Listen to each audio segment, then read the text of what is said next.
Development as Freedom by Amartya Sen. Chapter 3. Freedom and the Foundations of Justice.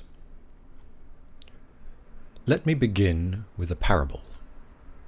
Annapurna wants someone to clear up the garden which has suffered from past neglect, and 3 unemployed labourers, Dinu, Bashano, and Rogini, all very much want the job.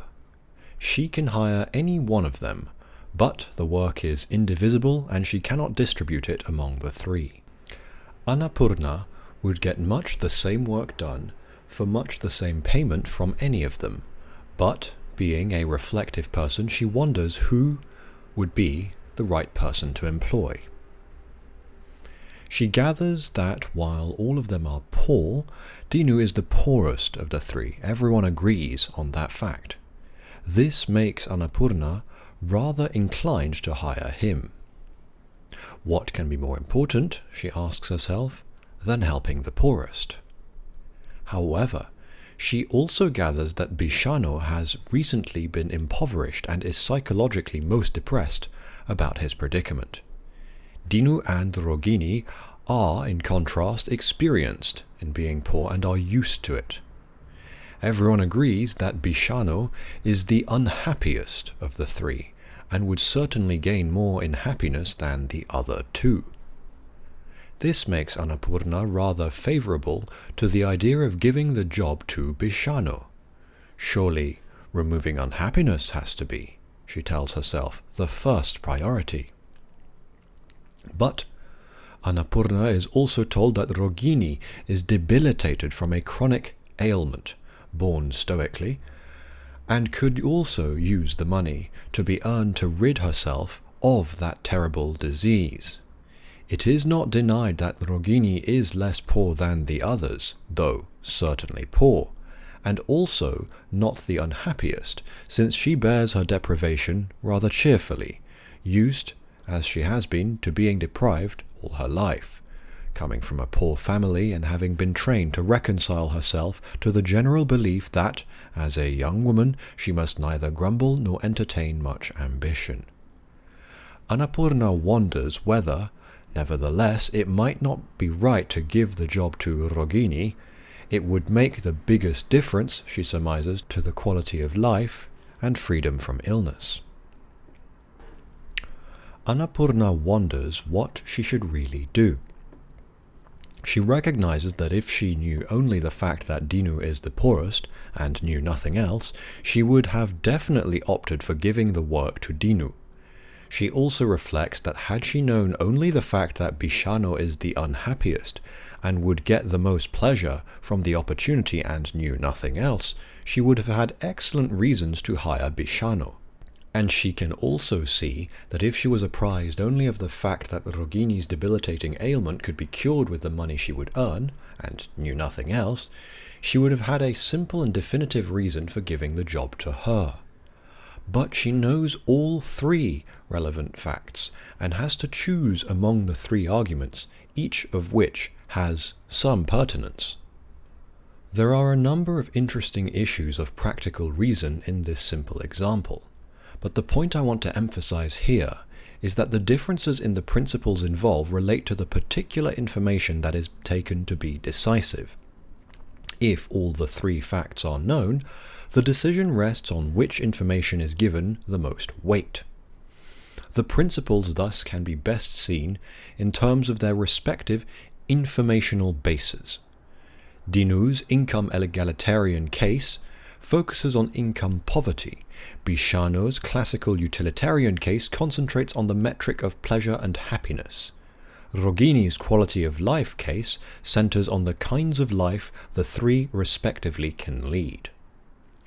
The first 2 arguments are among the most discussed and most used in the economic and ethical literatures. I shall present some arguments for the third. But for the moment my intention is very modest, only to illustrate the critical importance of the informational basis of competing principles. In the discussion that follows, I comment on both 1. The general question of the importance of the informational base for evaluative judgments, and 2. the particular issues of the adequacy of the respective informational basis of some standard theories of social ethics and justice, in particular, utilitarianism, libertarianism, and Rawlsian theory of justice.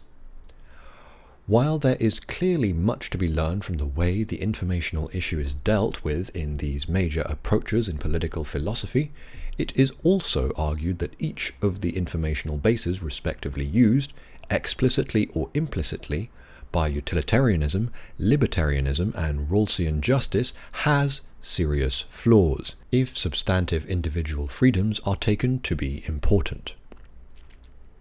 This diagnosis motivates the discussion of an alternative approach to evaluation that focuses directly on freedom, seen in the form of the individual capabilities to do things that a person has reason to value. It is this last constructive part of the analysis that is extensively utilized in the rest of the book. If the reader is not much interested in the critiques of other approaches and the respective advantages and difficulties of utilitarianism, libertarianism, or Rawlsian justice, there would be no particular problem in skipping these critical discussions and proceeding directly to the latter part of the chapter.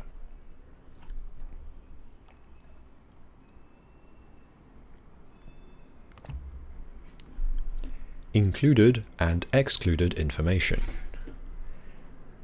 Each evaluative approach can, to a great extent, be characterized by its informational basis, the information that is needed for making judgments using that approach, and, no less important, the information that is excluded from a direct evaluative role in that approach. Informational exclusions are important constituents of an evaluative approach. The excluded information is not permitted to have any direct influence on evaluative judgments, and while this is usually done in an implicit way, the character of the approach may be strongly influenced by insensitivity to the excluded information. For example, utilitarian principles rest ultimately on utilities only, and even though much instrumental account may be taken of incentives, it is utility information that is seen, eventually, as the only proper basis for evaluation of states of affairs, or for the assessment of actions or rules.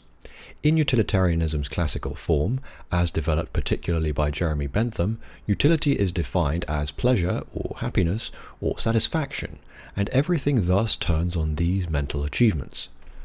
Such potentially momentous matters as individual freedom, the fulfillment or violation of recognized rights, aspects of quality of life not adequately reflected in the statistics of pleasure, cannot directly swing a normative evaluation in this utilitarian structure. They can have an indirect role only through their effects on utility numbers, that is, only to the extent that they may have an impact on mental satisfaction, pleasure, or happiness. Furthermore, the aggregative framework of utilitarianism has no interest in, or sensitivity to, the actual distribution of utilities, since the concentration is entirely on the total utility of everyone taken together. All this produces a very limited informational base, and this pervasive insensitivity is a significant limitation of utilitarian ethics. In modern forms of utilitarianism, the content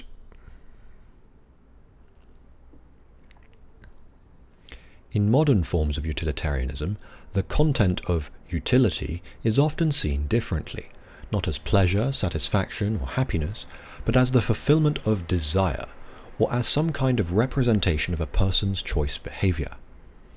I shall consider these distinctions presently, but it is not hard to see that this redefinition of utility does not in itself eliminate the indifference to freedoms, rights, and liberties that is a characteristic feature of utilitarianism in general. Turning now to libertarianism, it has, in contrast with utilitarian theory, no direct interest either in happiness or in desire fulfillment, and its informational base consists entirely of liberties and rights of various kinds. Even without going into the exact formulas that are used by utilitarianism or by libertarianism respectively to characterize justice, it is clear from the mere contrast of their informational bases that they must not take very different and typically incompatible views of justice.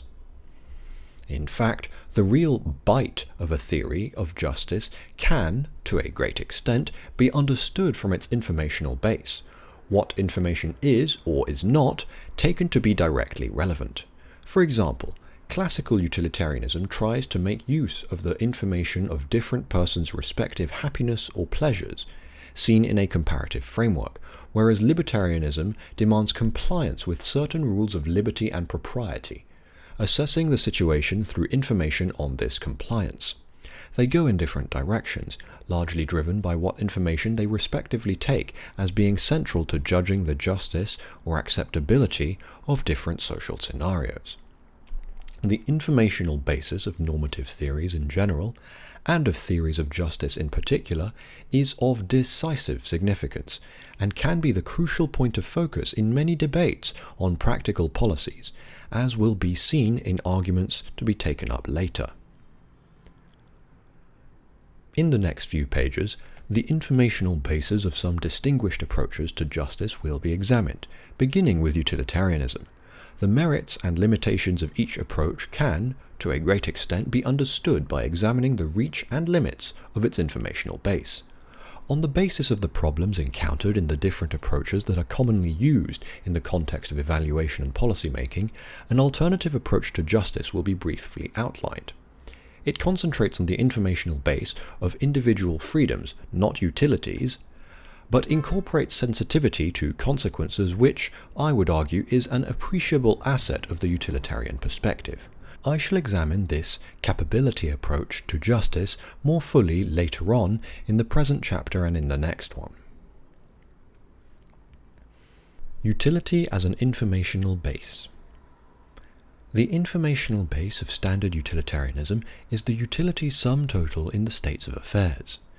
In the classical, Benthamite form of utilitarianism, the utility of a person stands for some measure of his or her pleasure or happiness. The idea is to pay attention to each person's well-being, and in particular to see well-being as essentially a mental characteristic, viz., the pleasure or happiness generated. Interpersonal comparisons of happiness cannot, of course, be done very precisely, nor through standard scientific methods.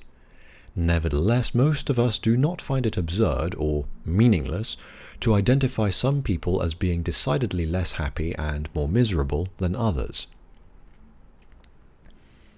Utilitarianism has been the dominant ethical theory, and, inter alia, the most influential theory of justice, for much over a century.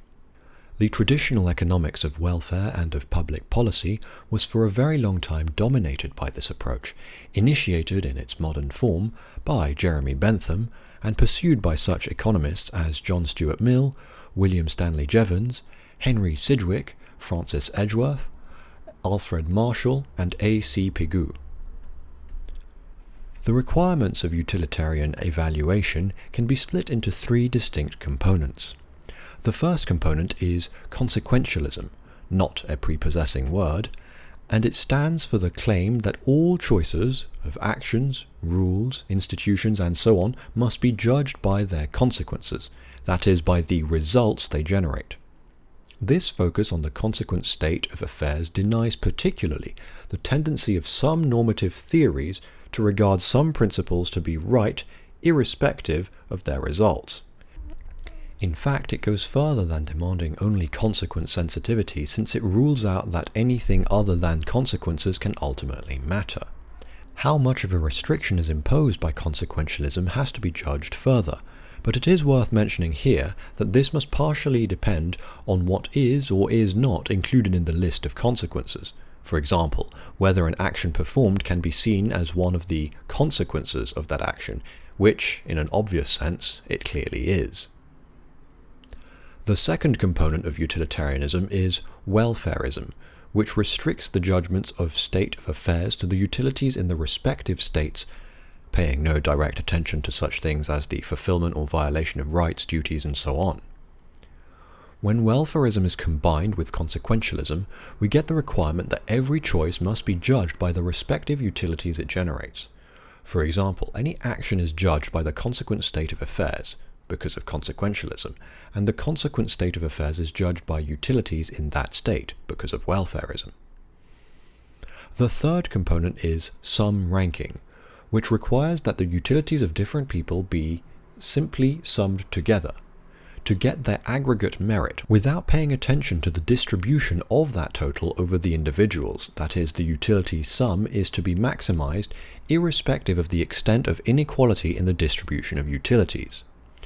The three components together yield the classic utilitarian formula of judging every choice by the sum total of utilities generated through that choice. In this utilitarian view, injustice consists in aggregate loss of utility compared with what could have been achieved. An unjust society, in this view, is one in which people are significantly less happy, taken together, than they need to be. The concentration on happiness or pleasure has been removed in some modern forms of utilitarianism. In one variation, utility is defined as desire fulfillment. In this view, what is relevant is the strength of desire that is being fulfilled, and not the intensity of the happiness that is generated. Since neither happiness nor desire is very easy to measure, utility is often defined in modern economic analysis as some numerical representation of a person's observable choices. There are some technical issues in representability which need not detain us here. The basic formula is this. If a person would choose an alternative x over another y, then, and only then, that person has more utility from x than from y. The scaling of utility has to follow this rule, among others, and in this framework it is not substantially different to affirm that a person has more utility from x than from y than to say that she would choose x given the choice between the two.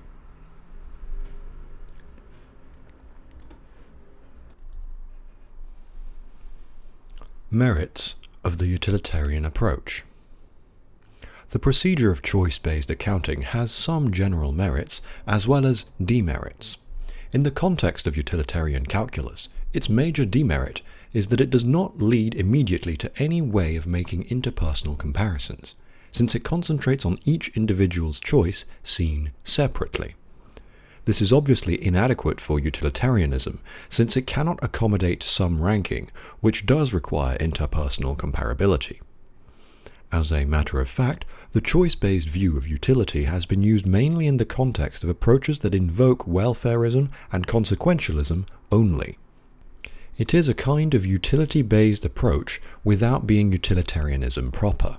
While the merits of the utilitarian approach can be subjected to some debate, it does not make insightful points, in particular, 1.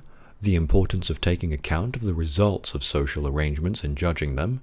The case for consequent sensitivity may be very plausible, even when full consequentialism seems too extreme. 2. The need to pay attention to the well-being of the people involved when judging social arrangements and their results. The interest in people's well-being has obvious attractions, even if we disagree on the utilitarian-centered, mental metric way of judging well-being. To illustrate the relevance of results, consider the fact that many social arrangements are advocated because of the attractions of their constitutive features, without any note being taken of their consequential outcomes. Take property rights. Some have found it to be constitutive of individual independence and have gone on to ask that no restriction be placed on the ownership, inheritance, and use of property, rejecting even the idea of taxing property or income. Others, on the opposite side of the political divide, have been repelled by the idea of inequalities of ownership, some having so much while others having so little, and they have gone on to demand the abolition of private property. One can indeed entertain different views on the intrinsic attractions or repulsive features of private property. The consequentialist approach suggests that we must not be swayed only by these features and must examine the consequences of having or not having property rights. Indeed, the more influential defenses of private property tend to come from pointers to its positive consequences. It is pointed out that private property has proved to be, in terms of results, quite a powerful engine of economic expansion and general prosperity. In the consequentialist perspective, that fact must occupy a central position in assessing the merits of private property. On the other side, once again in terms of results, there is also much evidence to suggest that unconstrained use of private property, without restrictions and taxes, can contribute to entrenched poverty and make it difficult to have social support for those who fall behind for reasons beyond their control, including disability, age, illness, and economic and social misfortune. It can also be defective in ensuring environmental preservation and in the development of social infrastructure. Thus, neither of the purist approaches emerges unscathed in terms of analysis by results, suggesting that arrangements regarding poverty may have to be judged, at least partly, by their likely consequences. This conclusion is in line with the utilitarian spirit, even though full utilitarianism would insist on a very specific way of judging consequences and their relevance. The general case for taking full note of results in judging policies and institutions is a momentous and plausible requirement, which has gained much from the advocacy of utilitarian ethics. Similar arguments can be presented in favor of taking note of human well-being in judging results, rather than looking only at some abstract and alienated characteristics of states of affairs. The focusing on consequences and on well-being, thus, have points in their favor, and this endorsement, it is only a partial endorsement, of the utilitarian approach to justice relates directly to its informational base. Limitations of the utilitarian perspective. The handicaps of the utilitarian approach can also be traced to its informational base. Indeed, it is not hard to find fault with the utilitarian conception of justice. To mention just a few, the following would appear to be among the deficiencies that a fully utilitarian approach yields. 1. Distributional indifference. The utilitarian calculus tends to ignore inequalities in the distribution of happiness. Only the sum total matters, no matter how unequally distributed. We may be interested in general happiness, and yet want to pay attention not just to aggregate magnitudes, but also to extents of inequalities in happiness. 2. Neglect of rights, freedoms, and other non-utility concerns. The utilitarian approach attaches no intrinsic importance to claims of rights and freedoms. They are valued only indirectly and only to the extent that they influence utilities. It is sensible enough to take note of happiness, but we do not necessarily want to be happy slaves or delirious vassals. 3. Adaptation and mental conditioning. Even the view the utilitarian approach takes of individual well-being is not very robust, since it can easily be swayed by mental conditioning and adaptive attitudes. The first two criticisms are rather more immediate than the third, and perhaps I should comment a little only on the third, the issue of mental conditioning and its effect on the utilitarian calculus.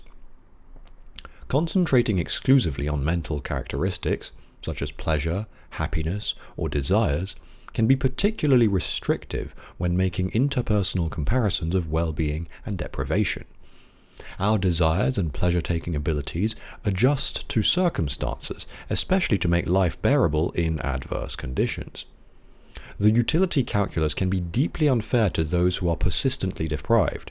For example, the usual underdogs in stratified societies, perennially oppressed minorities in intolerant communities, traditionally precarious sharecroppers living in a world of uncertainty, routinely overworked sweatshop employees in exploitative economic arrangements, hopelessly subdued housewives in severely sexist cultures. The deprived people tend to come to terms with their deprivation because of the sheer necessity of survival, and they may, as a result, lack the courage to demand any radical change, and may even adjust their desires and expectations to what they unambitiously see as feasible. The mental metric of pleasure or desire is just too malleable to be a firm guide to deprivation and disadvantage.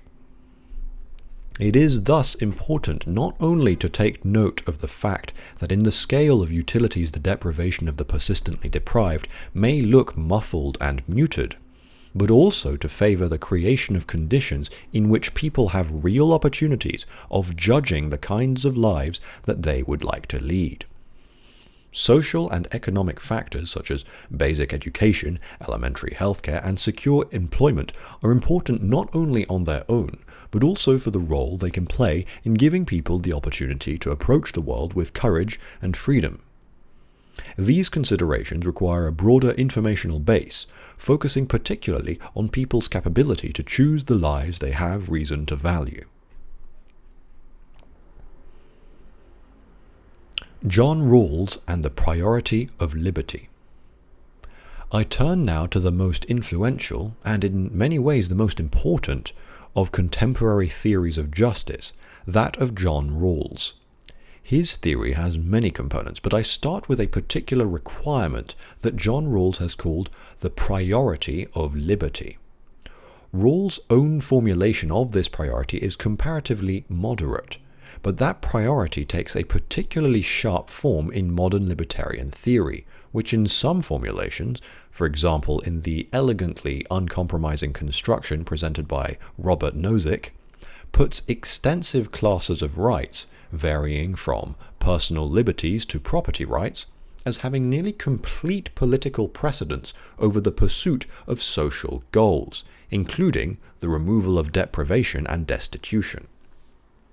These rights take the form of side constraints, which simply must not be violated. The procedures that are devised to guarantee rights, which are to be accepted no matter what consequences follow from them, are simply not on the same plane, so the argument goes, as the things that we may judge to be desirables, utilities, well-being, equity of outcomes or opportunities, and so on. The issue then, in this formulation, is not the comparative importance of rights, but their absolute priority. In less demanding formulations of priority of liberty presented in liberal theories, most notably in the writings of John Rawls, the rights that receive precedence are much less extensive and essentially consist of various personal liberties, including some basic political and civil rights. But the precedence that these more limited rights receive is meant to be quite complete, and while these rights are much more confined in coverage than those in libertarian theory, they too cannot be in any way compromised by the force of economic needs. The case for such a complete priority can be disputed by demonstrating the force of other considerations, including that of economic needs. Why should the status of intense economic needs, which can be matters of life and death, be lower than that of personal liberties? This issue was forcefully raised in a general form by Herbert Hart a long time ago, in a famous article in 1973. John Rawls has acknowledged the force of this argument in his later book Political Liberalism and suggested ways of accommodating it within the structure of his theory of justice. If the priority of liberty is to be made plausible even in the context of countries that are intensely poor, the content of that priority would have to be, I would argue, considerably qualified. This does not, however, amount to saying that liberty should not have priority, but rather that the form of that demand should not have effect, the effect of making economic needs be easily overlooked. It is, in fact, possible to distinguish between 1. Rawls' strict proposal that liberty should receive overwhelming precedence in the case of a conflict, and 2. His general procedure of separating out personal liberty from other types of advantages for special treatment. The more general second claim concerns the need to assess and evaluate liberties differently from individual advantages of other kinds. The critical issue, I would submit, is not complete precedence, but whether a person's liberty should get just the same kind of importance, no more, that other types of personal advantages, incomes, utilities, and so on, have. In particular, the question is whether the significance of liberty for society is adequately reflected by the weight that the person herself would tend to give to it in judging her own overall advantage. The claim of preeminence of liberty, including basic political liberties and civil rights, disputes that it is adequate to judge liberty simply as an advantage, like an extra unit of income. that the person herself receives from that liberty. In order to prevent a misunderstanding, I should explain that the contrast is not with the value that citizens attach, and have reason to attach, to liberty and rights in their political judgments. Quite the contrary, the safeguarding of liberty has to be ultimately related to the general political acceptability of its importance. The contrast, rather, is with the extent to which having more liberty or rights increases an individual's own personal advantage, which is only a part of what is involved. The claim here is that the political significance of rights can far exceed the extent to which the personal advantage of the holders of these rights is enhanced by having these rights. The interests of others are also involved, since liberties of different people are interlinked. And also the violation of liberty is a procedural transgression that we may have reason to resist as a bad thing itself.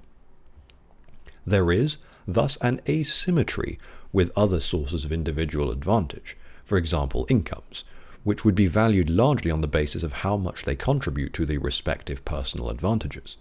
The safeguarding of liberty and basic political rights would have the procedural priority that follows from this asymmetric prominence. This issue is particularly important in the context of the constitutive role of liberty and political and civil rights in making it possible to have public discourse and communicative emergence of agreed norms and social values.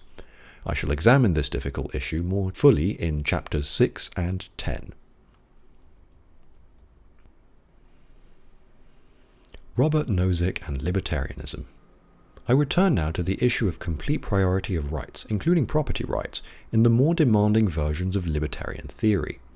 For example, in Nozick's theory, as presented in Anarchy, State and Utopia, the entitlements that people have through the exercise of these rights cannot, in general, be outweighed because of their results, no matter how nasty those results may be.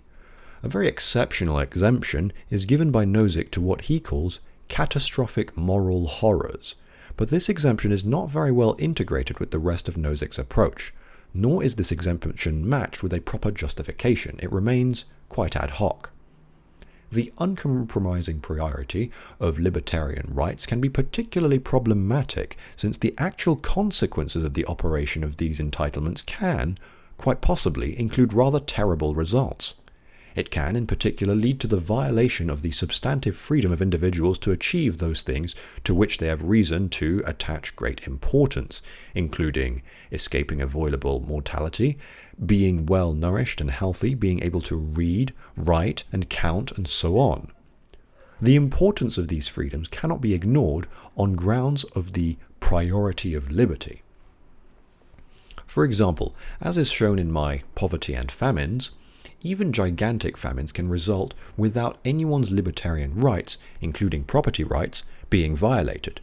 The destitute, such as the unemployed or the impoverished, may starve precisely because their entitlements, legitimate as they are, do not give them enough food. This might look like a special case of a catastrophic moral horror, but horrors of any degree of seriousness, all the way from gigantic famines to regular undernourishment and endemic but non-extreme hunger, can be shown to be consistent with a system in which no one's libertarian rights are violated. Similarly, deprivation of other types, for example the lack of medical care for curable illnesses, can coexist with all libertarian rights, including rights of property ownership, being fully satisfied. The proposal of a consequence-independent theory of political priority is afflicted by considerable indifference to the substantive freedoms that people end up having or not having. We can scarcely agree to accept simple procedural rules irrespective of consequences, no matter how dreadful and totally unacceptable these consequences might be for the lives of the people involved. Consequential reasoning, in contrast, can attach great importance to the fulfillment or violation of individual liberties, and may even give it a specially favored treatment, without ignoring other considerations, including the actual impact of the respective procedures on the substantive freedoms that people actually have. To consequences in general, including the freedoms that people get or do not get to exercise, can hardly be an adequate basis for an acceptable evaluative system. In terms of its informational basis, libertarianism as an approach is just too limited. Not only does it ignore those variables to which utilitarian and welfarist theories attach great importance, but it also neglects the most basic freedoms that we have reason to treasure and demand. Even if liberty is given a special status, it is highly implausible to claim that it would have as absolute and relentless a priority as libertarian theories insist it must have. We need a broader informational basis of justice.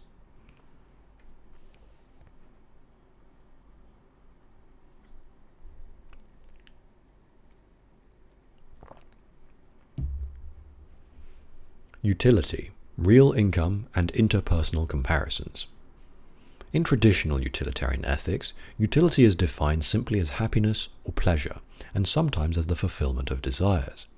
These ways of seeing utility in terms of mental metrics, of happiness or desire, have been used not only by such pioneering philosophers as Jeremy Bentham, but also by utilitarian economists such as Francis Edgeworth, Alfred Marshall, A.C. Pigou, and Dennis Robertson.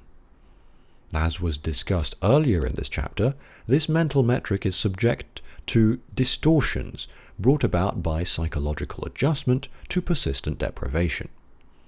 This is indeed a major limitation of the reliance on the subjectivism of mental metrics such as pleasure or desires. Can utilitarianism be rescued from this limitation? In the modern use of utility in contemporary choice theory, its identification with pleasure or desire fulfillment has been largely abandoned in favor of seeing utility simply as the numerical representation of a person's choice. I should explain that this change has occurred not really in response to the problem of mental adjustment, but mainly in reaction to the criticism made by Lionel Robbins and other methodological positivists that interpersonal comparisons of different people's minds were meaningless from a scientific point of view. Robbins argued that there are no means whereby such comparisons can be accomplished. He even cited, and agreed with, the doubts first expressed by W.S. Jevons, the utilitarian guru, himself. Every mind is inscrutable to every other mind, and no common denominator of feelings is possible. As economists convinced themselves that there was indeed something methodologically wrong in using interpersonal comparison of utilities, the fuller version of the utilitarian tradition soon gave way to various compromises. The particular compromise that is extensively used now is to take utility to be nothing other than the representation of a person's preference. As was mentioned earlier, in this version of utilitarian theory, to say that a person has more utility in state X than in state Y is not essentially different from saying that she would choose to be in state X rather than in state Y. This approach has the advantage of not requiring that we undertake the difficult exercise of comparing different persons' mental conditions, such as pleasure or desires, but correspondingly it closes the door altogether to the possibility of direct interpersonal comparisons of utilities. Utility is each individual's separately scaled representation of her preferences. Since a person does not really have the option of becoming someone else, interpersonal comparisons of choice-based utility cannot be read off from the actual choices. If different persons have different preferences, reflected in, say, different demand functions, there is obviously no way of getting interpersonal comparisons from these diverse preferences. But what if they shared the same preferences and made the same choices in similar circumstances? Admittedly, this would be a very special case. Indeed, as Horace noted, there are as many preferences as there are people. But it is still interesting to ask whether interpersonal comparisons can be made under this very special assumption. Indeed, the assumption of common preference and choice behavior is quite often made in applied welfare economics, and this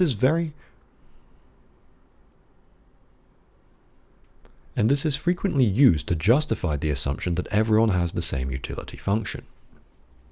This is stylized interpersonal utility comparison with a vengeance. Is that presumptive legitimate for the interpretation of utility as a numerical representation of preference? The answer, unfortunately, is in the negative. It is certainly true that the assumption that everyone has the same utility function would yield the same preferences and choice behavior for all, but so would many other assumptions. For example, if a person gets exactly half, or 1/3 or 100th or 1/millionth of the utility from every commodity bundle that another person gets, both will have the same choice behavior and identical demand function, but clearly, by construction, not the same level of utility from any commodity bundle. More mathematically, the numerical representation of choice behavior is not unique. Each choice behavior can be represented by a wide set of possible utility functions. The coincidence of choice behavior need not entitle any congruence of utilities. This is not just a fussy difficulty in pure theory. It can make a very big difference in practice as well. For example, even if a person who is depressed or disabled or ill happens to have the same demand function over commodity bundles as another who is not disadvantaged in this way, it would be quite absurd to insist that she is having the same utility or well-being or quality of life from a given commodity bundle as the other can get from it. For example, a poor person with a parasitic stomach ailment may prefer 2 kilos of rice over 1, in much the same way that another person, equally poor but with no ailment, may, but it would be hard to argue that both do equally well with, say, 1 kilo of rice. Thus, the assumption of the same choice behavior and same demand function, not a particularly realistic presumption anyway, would provide no reason to expect the same utility function. Interpersonal comparisons are quite a distinct matter from explaining choice behavior, and the two can be identified only through a conceptual confusion. These difficulties are often ignored in what are taken to be utility comparisons based on choice behavior, but which amount, at best, to comparisons of real incomes only, or of the commodity basis of utility. Even real income comparisons are not easy when different persons have diverse demand functions, and this limits the rationale of such comparisons, even of the commodity basis of utility, not to mention utilities themselves. The limitations of treating real income comparisons as putative utility comparisons are quite severe, partly because of the complete arbitrariness, even when demand functions of different persons are congruent, of the assumption that the same commodity bundle must yield the same level of utility to different persons, and also because of the difficulties in indexing even the commodity basis of utility, when demand functions are divergent. At the practical level, perhaps the biggest difficulty in the real income approach to well-being lies in the diversity of human beings.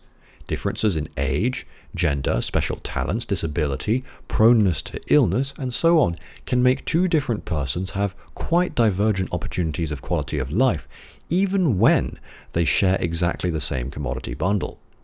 Human diversity is among the difficulties that limit the usefulness of real income comparisons for judging different persons' respective advantages.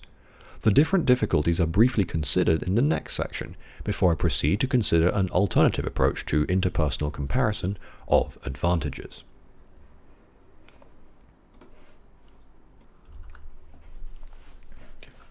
Well-being, diversities, and heterogeneities. We use income and commodities as the material basis of our well-being, but what we use we can respectively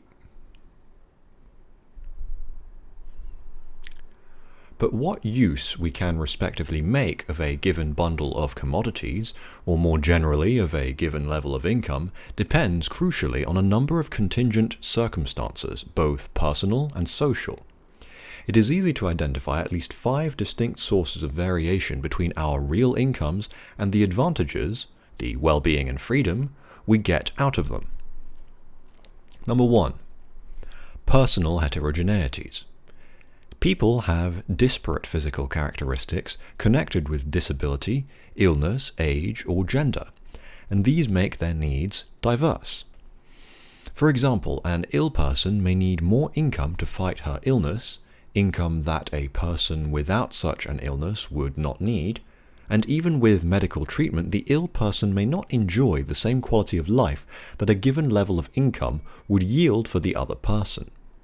A disabled person may need some prosthesis, an older person more support and help, a pregnant woman more nutritional intake, and so on.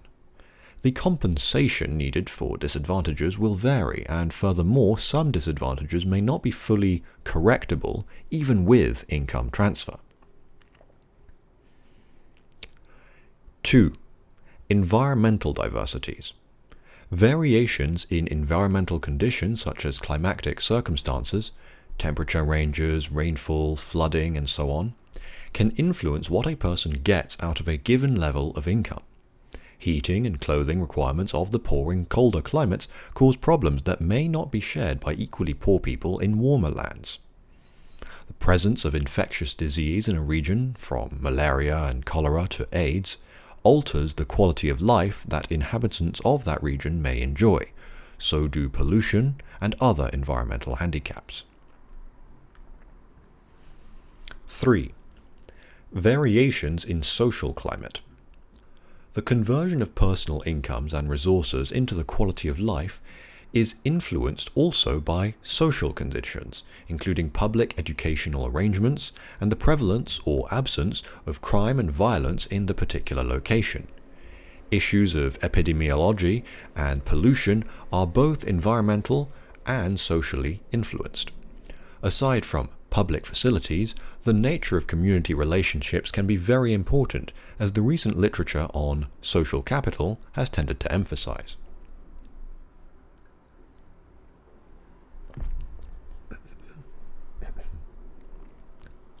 4.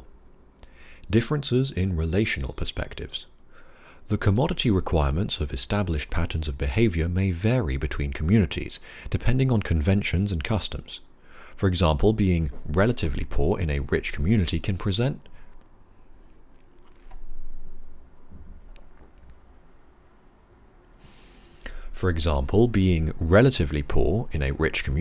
prevent a person from achieving some elementary functionings, such as taking part in the life of the community, even though her income, in absolute terms, may be much higher than the level of income at which members of poorer communities can function with great ease and success.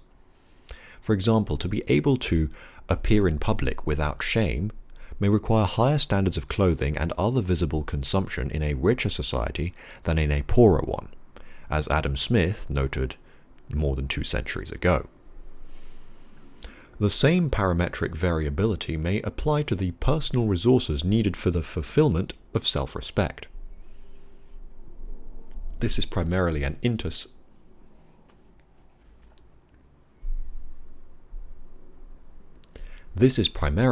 intersocietal variation rather than an inter-individual variation within a given society, but the two issues are frequently interlinked.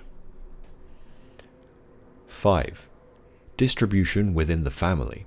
Incomes earned by one or more members of a family are shared by all, non-earners as well as earners.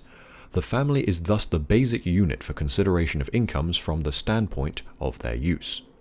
The well-being or freedom of individuals in a family will depend on how the family income is used in furtherance of the interests and objectives of different members of the family. Thus, intra-family distribution of incomes is quite a crucial parametric variable in linking individual achievements and opportunities with the overall level of family income. Distributional rules followed within the family, for example, related to gender or age or perceived needs, can make a major difference to the attainments and predicaments of individual members. These different sources of variation in the relation between income and well-being make opulence, in the sense of high real income, a limited guide to welfare and the quality of life. I shall come back to these variations and their impact later on in this book, particularly in Chapter 4, but there must be some attempt before that to address the question, what is the alternative? That is the question I take up next.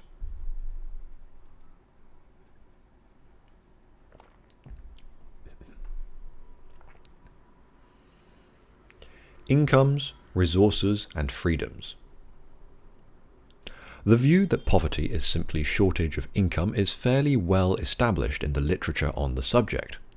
It is not a silly view, since income, properly defined, has an enormous influence on what we can or cannot do. The inadequacy of income is often the major cause of deprivations that we standardly associate with poverty, including starvation and famines. In studying poverty, there is an excellent argument for beginning with whatever information we have on the distribution of incomes, particularly low real incomes. There is, however, an equally good case for not ending with income analysis only. John Rawls' classic analysis of primary goods provides a broader picture of resources that people need no matter what their respective ends are. This includes income, but also general-purpose means. Primary goods are general-purpose means that help anyone to promote his or her ends, including rights, liberties, and opportunities, income and wealth, and the social bases of self-respect. The concentration on primary goods in the Rawlsian framework relates to his view of individual advantage in terms of the opportunities the individuals enjoy to pursue their respective objectives. Rawls saw these objectives as the pursuit of individual conceptions of the good, which would vary from person to person. If, despite having the same basket of primary goods as another, or even having a larger basket, a person ends up being less happy than the other person, for example because of having expensive tastes, then no injustice need be involved in this inequality in the utility space. A person, Rawls argued, has to take responsibility for his or her own preferences. The broadening of the informational focus from incomes to primary goods is not, however, adequate to deal with all the relevant variations in the relationship between income and resources, on the one hand, and well-being and freedom on the other. Indeed, primary goods themselves are mainly various types of general resources, and the use of these resources to generate the ability to do valuable things is subject to much the same list of variations we considered in the last section in the context of reviewing the relationship between income and well-being. Personal heterogeneities, environmental diversities, variations in social climate, differences in relational perspectives, and distribution within the family. Personal health and the capability to be healthy can, for example, depend on a great variety of influences. An alternative to focusing on the means of good living is to concentrate on the actual living that many people manage to achieve, or going beyond that on the freedom to achieve actual livings that one can have reason to value. There have in fact been many attempts in contemporary economics to be concerned directly with levels of living and its constituent elements, and with the fulfillment of basic needs, at least from A.C. Pigou onwards. Beginning in 1990, under the pioneering leadership of Mahmoud ul Haq, the great Pakistani economist who died suddenly in 1998, the United Nations Development Programme, or UNDP, has been publishing annual reports on human development that have thrown systematic light on the actual lives lived by people, especially by the relatively deprived. Taking an interest in the lives that people actually lead is not new in economics, as was pointed out in Chapter 1. Indeed, the Aristotelian account of the human good, as Martha Nussbaum discusses, was explicitly linked to the necessity to first ascertain the function of man, and then proceeded to explore life in the sense of activity as the basic block of normative analysis. Interest in living conditions is also strongly reflected, discussed earlier, in the writings on national accounts and economic prosperity by pioneering economic analysis. Interest in living conditions is also strongly reflected, discussed earlier, in the writings on national accounts and economic prosperity by pioneering economic analysts, such as William Petty, Gregory King, François Quesnay, Antoine-Laurent Lavoisier, and Joseph-Louis Lagrange.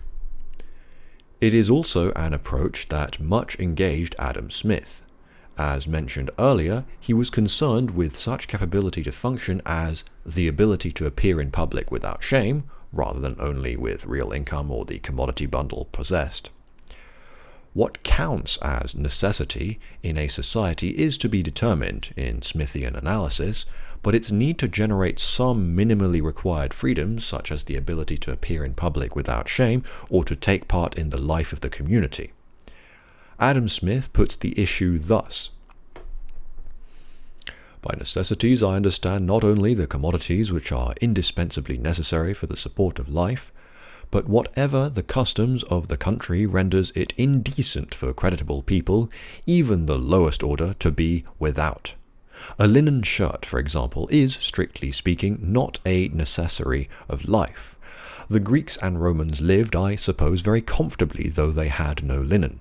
But in the present times, though the greater part of Europe, a creditable day labourer would be ashamed to appear in public without a linen shirt, the want of which would be supposed to denote that disgraceful degree of poverty which it is presumed nobody can well fall into without extreme bad conduct.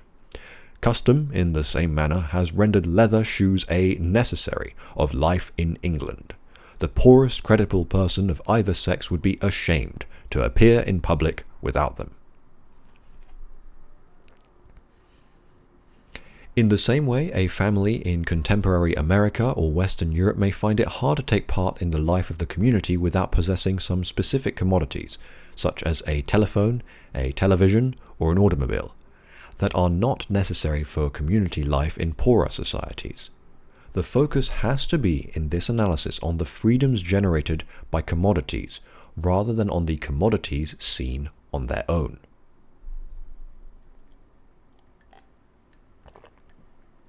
Well-being, freedom, and capability. I have tried to argue for some time now that for many evaluative purposes, the appropriate space is neither that of utilities, as claimed by welfareists, nor that of primary goods, as demanded by Rawls, but that of the substantive freedoms, the capabilities, to choose a life one has reason to value. If the object is to concentrate on the individual's real opportunity to pursue her objectives, as Rawls explicitly recommends, then account would have to be taken not only of the primary goods the person respectively held, but also of the relevant personal characteristics that govern the conversion of primary goods into the person's ability to promote her ends. For example, a person who is disabled may have a larger basket of primary goods and yet have less chance to lead a normal life or to pursue her objectives than an able-bodied person with a smaller basket of primary goods. Similarly, an older person or a person more prone to illness can be more disadvantaged in a generally accepted sense, even with a larger bundle of primary goods. The concept of functionings, which has distinctly Aristotelian roots, reflects the various things a person may value doing or being. The valued functionings may vary from elementary ones such as being adequately nourished and being free from avoidable disease to the very complex activities or personal states such as being able to take part in the life of the community and having self-respect. A person's capability refers to the alternative combinations of functionings that are feasible for her to achieve. Capability is thus a kind of freedom, the substantive freedom to achieve alternative functioning combination, or less formally put, the freedom to achieve various lifestyles. For example, an affluent person who fasts may have the same functioning achievement in terms of eating or nourishment as a destitute person who is forced to starve, but the first person does have a different capability set than the second. The first can choose to eat well and be well nourished in a way the second cannot. There can be substantial debates on the particular functionings that should be included in the list of important achievements and the corresponding capabilities. This valuational issue is inescapable in an evaluative exercise of this kind, and one of the main merits of the approach is the need to address these judgmental questions in an explicit way, rather than hiding them in some implicit framework. This is not the occasion to go much into the technicalities of representation and analysis of functionings and capabilities. The amount or the extent of each functioning enjoyed by a person may be represented by a real number, and when this is done, a person's actual achievement can be seen as a functioning vector. The capability set would consist of the alternative functioning vectors that she can choose from. While the combination of a person's functionings reflects her actual achievements, the capability set represents the freedom to achieve, the alternative functioning combinations from which this person can choose. The evaluative focus of this capability approach can be either on the realized functionings, what a person is actually able to do, or on the capability set of alternatives she has, her real opportunities. The two give different types of information, the former about the things a person does, and the latter about the things a person is substantively free to do. Both versions of the capability approach have been used in the literature, and sometimes they have been combined. According to a well-established tradition in economics, the real value of a set of options lies in the best use that can be made of them, and, given maximizing behavior and the absence of uncertainty, the use that is actually made. The use value of the opportunity then lies derivatively on the value of one element of it, to wit, the best option or the actually chosen option. In this case, the focusing on a chosen functioning vector coincides with concentration on the capability set, since the latter is judged, ultimately, by the former. The freedom reflected in the capability set can be used in other ways as well, since the value of a set need not invariably be identified with the value of the best, or the chosen, element of it. It is possible to attach importance to having opportunities that are not taken up. This is a natural direction to go if the process through which outcomes are generated has significance of its own. Indeed, choosing itself can be seen as a valuable functioning, and having an X when there is no alternative may be sensibly distinguished from choosing X when substantial alternatives exist. Fasting is not the same thing as being forced to starve. Having the option of eating makes fasting what it is, to wit, choosing not to eat when one could have eaten. Weights, valuations, and social choice. Individual functionings can lend themselves to easier interpersonal comparison than comparisons of utilities, or happiness, pleasures, or desires. Also, many of the relevant functionings, typically the non-mental characteristics, can be seen distinctly from their mental assessment, not subsumed in mental adjustment. The variability in the conversion of means into ends, or into freedoms to pursue ends, is already reflected in the extent of those achievements and freedoms that may figure in the list of needs. These are advantages in using the capability perspective for evaluation and assessment. However, interpersonal comparisons of overall advantages also require aggregation over heterogeneous components. The capability perspective is inescapably pluralist. First, there are different functionings, some more important than others. Second, there is the issue of what weight to attach to substantive freedom, the capability set, vis-à-vis the actual achievement, the chosen functioning vector. Finally, since it is not claimed that the capability perspective exhausts all relevant concerns for evaluative purposes, we might, for example, attach importance to rules and procedures and not just to freedoms and outcomes, there is the underlying issue of how much weight should be placed on the capabilities compared with any other relevant consideration. Is this plurality an embarrassment for the advocacy of the capability perspective for evaluative purposes? Quite the contrary. To insist that there should be only one homogeneous magnitude that we value is to reduce drastically the range of our evaluative reasoning. It is not, for example, to the credit of classical utilitarianism that it values only pleasure without taking any direct interest in freedom, rights, creativity, or actual living conditions. To insist on the mechanical comfort of having just one homogeneous good thing would be to deny our humanity as reasoning creatures. It is like seeking to make the life of the chef easier by finding something which, and which alone, we all like, such as smoked salmon or perhaps even French fries, or some one quality which we must all try to maximize, such as the saltiness of the food. Heterogeneity of factors that influence individual advantage is a pervasive feature of actual evaluation. While we can decide to close our eyes to this issue by simply assuming that there is some one homogeneous thing, such as income or utility, in terms of which everyone's overall advantage can be judged and interpersonally compared, and that the variations of needs, personal circumstances, and so on can be assumed away, this does not resolve the problem, but only evades it. Preference fulfillment may have some obvious attraction in dealing with one person's individual needs, but, as was discussed earlier, it does little on its own for interpersonal comparisons, central to any social evaluation. Even when each person's preference is taken to be the ultimate arbiter of the well-being for that person, even when everything other than the well-being, such as freedom, is ignored, and even when, to take a very special case, everyone has the same demand function or preference map, the comparison of market valuations of commodity bundles, or their relative placement on a shared system of indifference map in the commodity space, tells us little about interpersonal comparisons.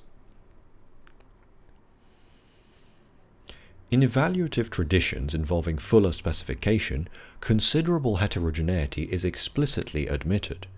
For example, in Rawlsian analysis, primary goods are taken to be constitutively diverse, including rights, liberties, and opportunities, income and wealth, and the social basis of self-respect, and Rawls deals with them through an overall index of primary goods holdings.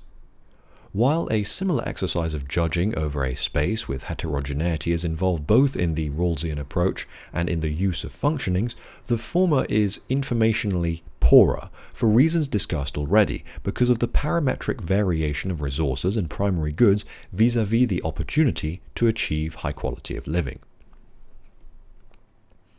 The problem of valuation is not, however, one of an all-or-nothing kind.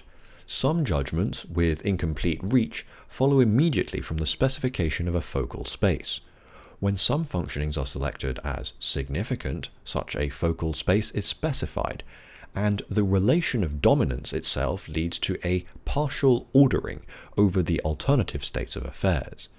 If person I has more of a significant functioning than person J, and at least as much of all such functionings, then I clearly has a higher valued functioning vector than J has. This partial ordering can be extended by further specifying the possible weights. A unique set of weights will, of course, be sufficient to generate a complete order, but it is typically not necessary. Given a range of weights on which there is agreement, that is, when it is agreed that the weights are to be chosen from a specified range, even without any agreement as to the exact point on that range, there will be a partial ordering based on the intersection of rankings. This partial ordering will get systematically extended as the range is made more and more narrow. Somewhere in the process of narrowing the range, possibly well before the weights are unique, the partial ordering will become complete. It is, of course, crucial to ask in any evaluative exercise of this kind how the weights are to be selected. This judgmental exercise can be resolved only through reasoned evaluation. For a particular person who is making his or her own judgments, the selection of weights will require reflection rather than any interpersonal agreement or consensus. However, in arriving at an agreed range for social evaluation, for example in social studies of poverty, there has to be some kind of a reasoned consensus on weights, or at least on a range of weights. This is a social choice exercise, and it requires public discussion and a democratic understanding and acceptance. It is not a special problem that is associated only with the use of the functioning space. There is an interesting choice here between technocracy and democracy in the selection of weights, which may be worth discussing a little. A choice procedure that relies on a democratic search for agreement or a consensus can be extremely messy, and many technocrats are sufficiently disgusted by its messiness to pine for some wonderful formula that would simply give us ready-made weights that are just right. However, no such magic formula does, of course, exist, since the issue of weighting is one of valuation and judgment, and not one of some impersonal technology. We are not prevented by any means from proposing that some particular formula, rather than any alternative formula, be used for aggregation, but in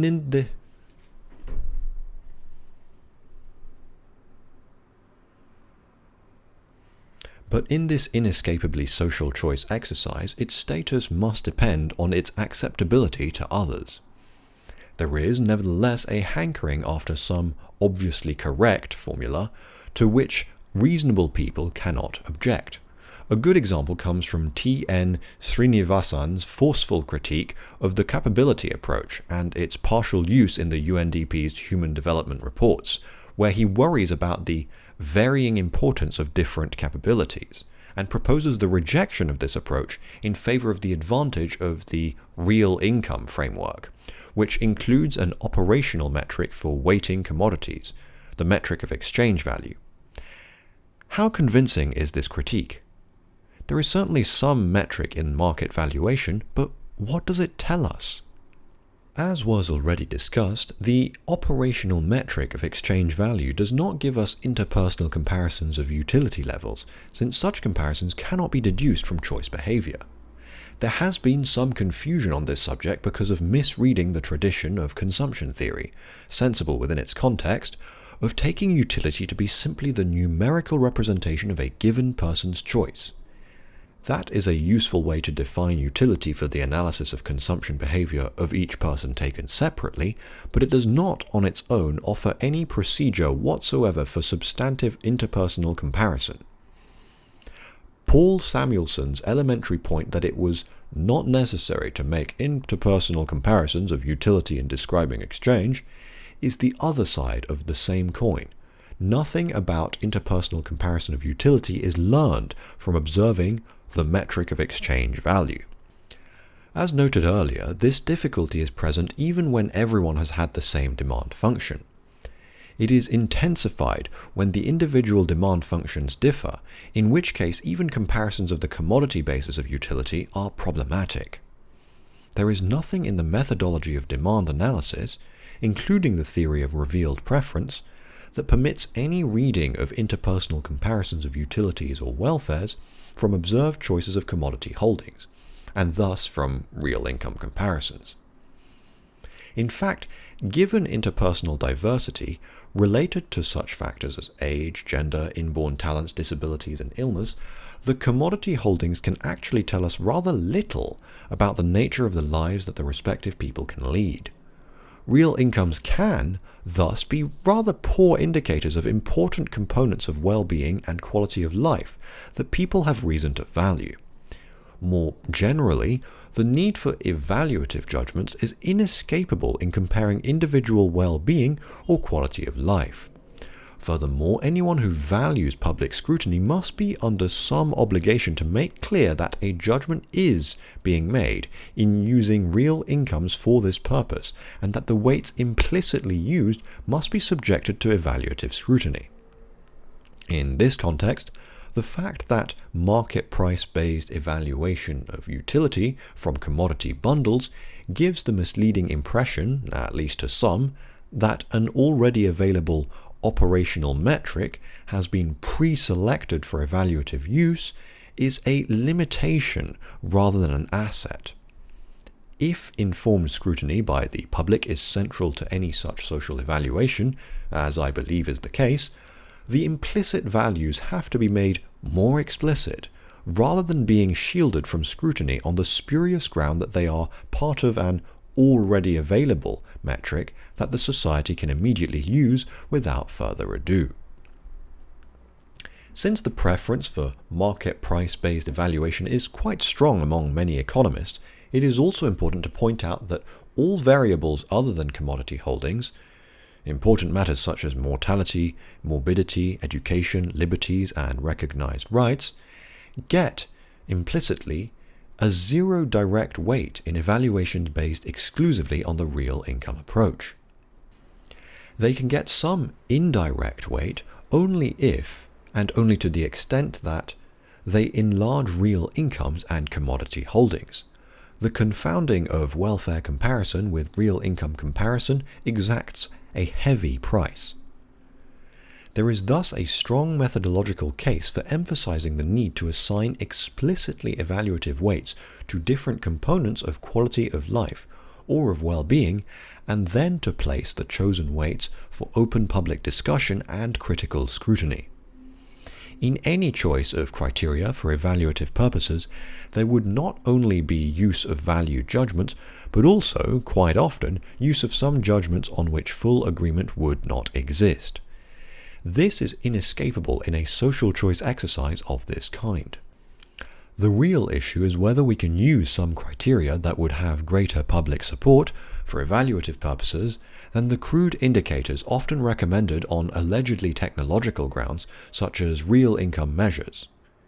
This is central for the evaluative basis of public policy. Capability information. Alternative uses. The capability perspective can be used in rather distinct ways. The question as to which practical strategy to use for evaluating public policy has to be distinguished from the foundational issue as to how individual advantages are best judged and interpersonal comparisons most sensibly made. At the foundational level, the capability perspective has some obvious merits, for reasons already discussed, compared with concentrating on such instrumental variables as income. This does not, however, entail that the most fruitful forces of practical attention would invariably be measures of capabilities. Some capabilities are harder to measure than others, and attempts at putting them on a metric may sometimes hide more than they reveal. Quite often, income levels, with possible corrections for price differences and variations of individual or group circumstances, can be a very useful way of getting started in practical appraisal.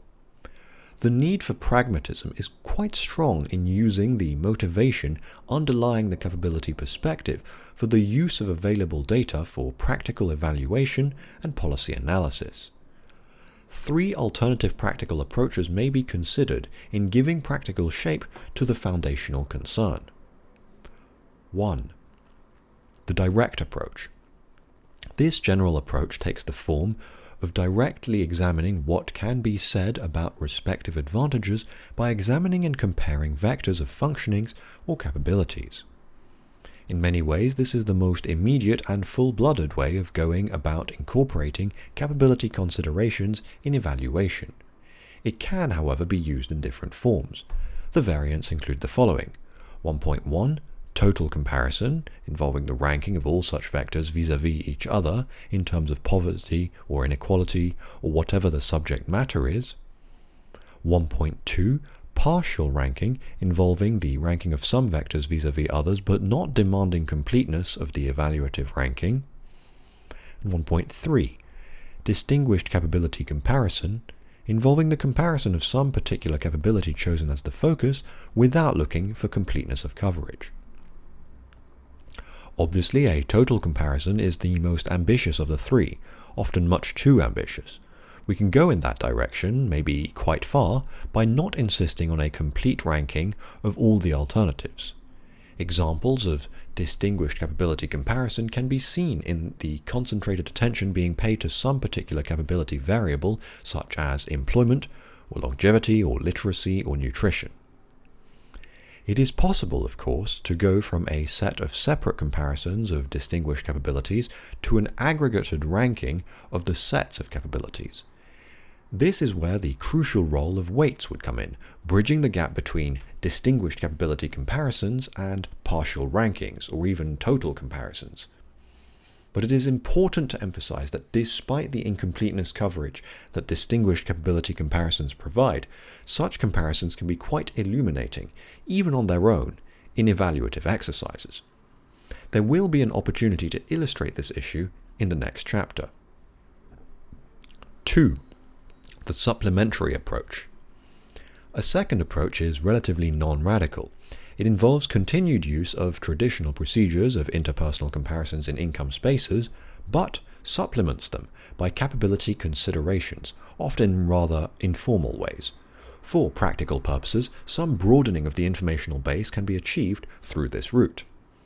The supplementation may focus either on direct comparisons of functionings themselves or on instrumental variables other than income that are expected to influence the determination of capabilities. Such factors as the availability and reach of healthcare, evidence of gender bias in family allocation, and the prevalence and magnitude of joblessness can add to the partial illumination provided by the traditional measures in the income space. Such extensions can enrich the overall understanding of problems of inequality and poverty by adding to what gets known through measures of income inequality and income poverty. Essentially, this involves using distinguished capability comparison as a supplementary device. 3. The indirect approach. A third line of approach is more ambitious than the supplementary approach, but remains focused on the familiar space of incomes, appropriately adjusted. Information on the determinants of capabilities other than income can be used to calculate adjusted incomes. For example, family income levels may be adjusted downward by illiteracy and upward by high levels of education, and so on, to make them equivalent in terms of capability achievement. This procedure relates to the general literature on equivalence scales. It also connects with the research on analyzing family expenditure patterns for indirectly assessing causal influences that may not be observed directly, such as the presence or absence of certain types of sex bias within the family. The advantage of this approach lies in the fact that income is a familiar concept and often allows stricter measurement than, say, overall indices of capabilities. This may permit more articulation and perhaps easier interpretation. The motivation for choosing the metric of income in this case is similar to A.B. Atkinson's choice of the income space to measure the effects of income inequality in his calculation of equally distributed equivalent income, rather than utility space, as was originally proposed by Hugh Dalton.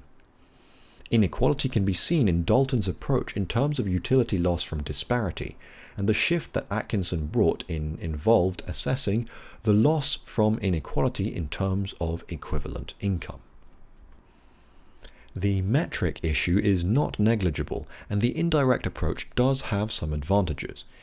It is, however, necessary to recognize that it is not any simpler than direct assessment. First, in assessing the values of equivalent income, we have to consider how income influences the relevant capabilities, since the conversion rates have to be parasitic on the underlying motivation of capability evaluation. Furthermore, all the issues of trade-offs become different capabilities, and those of relative weights have to be faced in the indirect approach just as much as in the direct approach, since all that is essentially altered is the unit of expression. In this sense, the indirect approach is not basically different from the direct approach in terms of the judgments that have to be made to get appropriate measures in the space of equivalent incomes. Second, it is important to distinguish between income as a unit in which to measure inequality and income as the vehicle of inequality reduction. Even if inequality in capabilities is well measured in terms of equivalent incomes, it does not follow that transferring income would be the best way to counteract the observed inequality. The policy question of compensation or redress raises other issues: effectiveness in altering capability disparities, the relative force of incentive effects, and so on. And the easy reading of income gaps must not be taken as a suggestion that corresponding income transfers would remedy the disparities most effectually. There is, of course, no need to fall into this mistaken reading of equivalent incomes, but the clarity and immediacy of the income space may pose that temptation, which has to be explicitly resisted.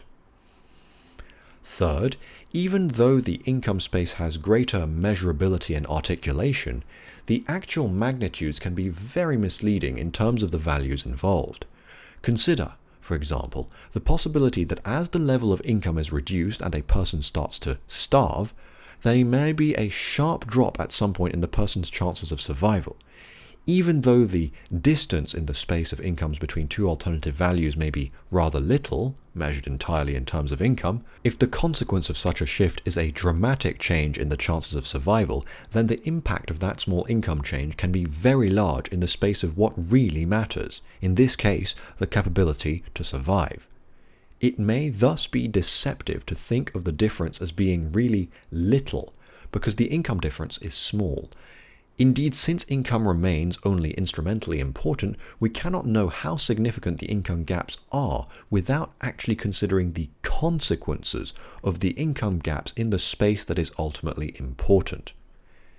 If a battle is lost for want of a nail through a chain of causal connections that the old verse outlines, then that nail made a big difference, no matter how trivial it may be in the space of incomes or expenditures. Each of these approaches has contingent merit that may vary depending on the nature of the exercise, the availability of information, and the urgency of the decisions that have to be taken. Since the capability perspective is sometimes interpreted in terribly exacting terms, total comparisons under the direct approach, it is important to emphasize the catholicity that the approach has. The foundational affirmation of the importance of capabilities can go with various strategies of actual evaluation involving practical compromises. The pragmatic nature of practical reason demands this.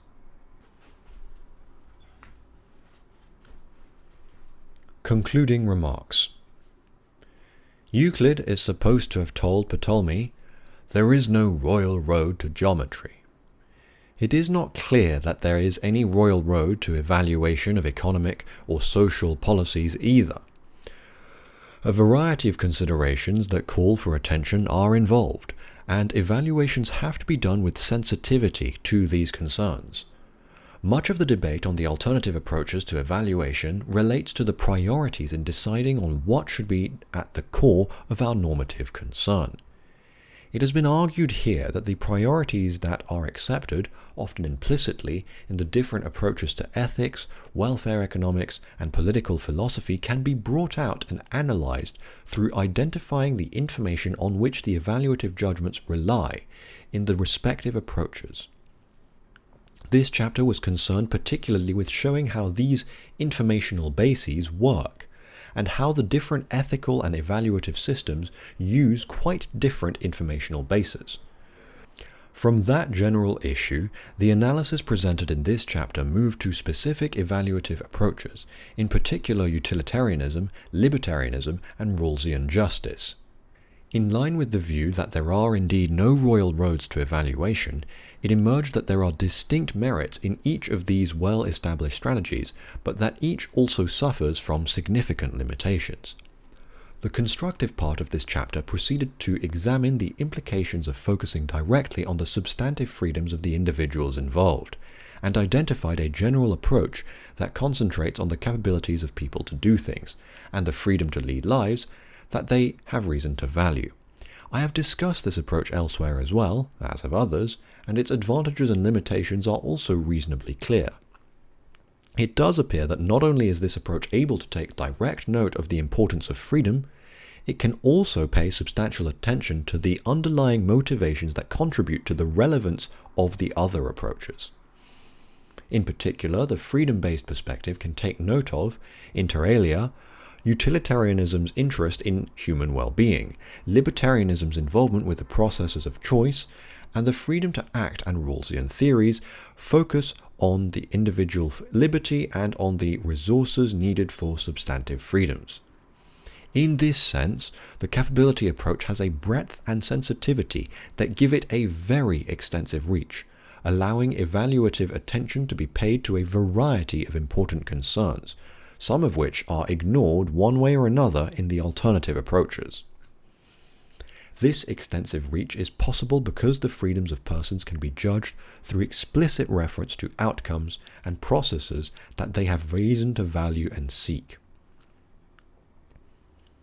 Different ways of using this freedom-based perspective were also discussed, resisting in particular the idea that the use must take an all or none form. In many practical problems, the possibility of using an explicitly freedom-based approach may be relatively limited. Yet even there it is possible to make use of the insights and informational interests involved in a freedom-based approach, without insisting on ignoring other procedures when they can be, within particular context, sensibly utilized. The analysis that follows builds on these understandings in an attempt to throw light on underdevelopment, seen broadly in the form of unfreedom, and development, seen as a process of removing unfreedoms and of extending the substantive freedoms of different types that people have reason to value.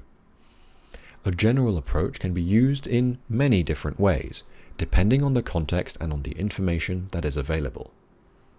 It is this combination of foundational analysis and pragmatic use that gives the capability approach its extensive reach.